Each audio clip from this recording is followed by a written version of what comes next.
কেন পদত্যাগ করতেছি, আমার স্পেসিফিক উত্তরটা হবে যে আমি আওয়ামী ফ্যাসিবাদের বিরুদ্ধে যেই কারণে আন্দোলনে অংশগ্রহণ করেছিলাম, সেই একই ফ্যাসিবাদ, সেই একই বৈষম্য, সেই একই দুর্নীতি, সেই একই লোটপাট চাঁদাবাজি, সেই একই কাজকর্ম আমি বৈষম্যবিরোধী ছাত্র আন্দোলনের অন্যান্য নেতাকর্মীর মধ্যেও দেখে যাচ্ছি। বিধায় আজকে আমি এই সিদ্ধান্তে উপনীত হয়েছি যে আমাকে অবশ্যই পদত্যাগ করতে হবে, আদারওয়াইজ আমি এতদিনে আমার যে সম্মানটুকু অর্জন করেছি সেটুকু আসলে ধূলিসাৎ হয়ে যাবে।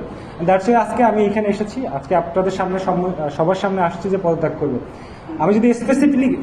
আমি যদি নির্দিষ্ট করে কারো নাম বলতে চাই, সেক্ষেত্রে আরো একটু বিশদভাবে আলোচনা করা প্রয়োজন যে বৈষম্য বিরোধী ছাত্র আন্দোলনে যখন আমাদেরকে ঢাকায় কেন্দ্রে ডাকা হয় যে আপনারা যারা বৈশার কমিটিতে আসবেন তাদেরকে অবশ্যই আপনাদের পূর্ববর্তী রাজনৈতিক বন্দোবস্তকে বাদ দিয়ে তারপরে আসতে হবে।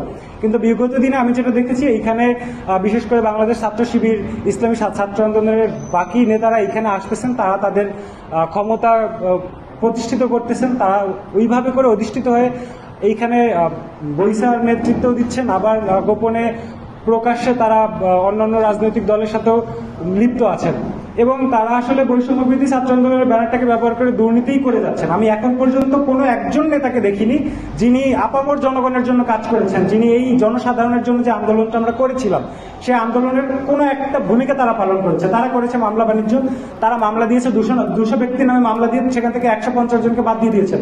তা আপনারা আসলে আমাদের যখন প্রশ্ন ছিল যে এই 150 জন তারা তো আওয়ামী ফ্যাসিবাদ ছিল, তাহলে তাদেরকে কেন বাদ দিয়েছেন, তারা আসলে তার কোনো সুনির্দিষ্ট উত্তর আমাদেরকে দিতে পারেনি।